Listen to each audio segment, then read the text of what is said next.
در باسی ناوا بولتنه ببم ایرو روژا جیهان یا تلویزیون یا روژا میه یعنی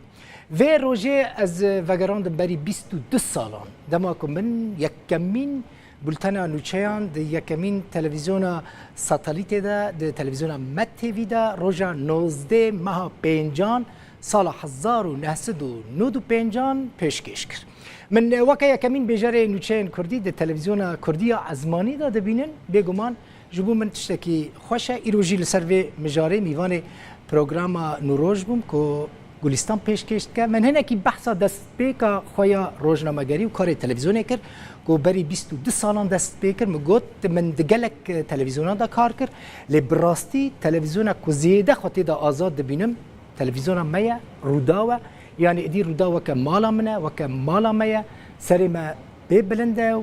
برای مجل پیشه و خباتی بردامه ایرو دما که وزاتم چاکت خوی یکمین کم پی بری 22 سالان بولتن نوچهان پیشکش کرده بود لمال خارج آلمانی آنیه وی داره براستی عجیبه از لی عجیب مام یعنی دو جاران جمن فرحترم گفت چا من او نوچه او بولتن دوی چاکتی دا پیشکش کرد یعنی چاکت پرودیسر من محمد بشارت کاره لخوا بکش برکه و هنکیش من قلوتره افروج لما حمویان لحمو کارمندن تلویزیون و کنترل جدی بیجل ماجی پیروز بکه لدر هنر پرودیسر حمو روزنامه‌وان و خبرکارن روداوی و ین تلویزیون کردی پیروز دکم کامزی سوچی ویل گل مبه لویجی پیروز به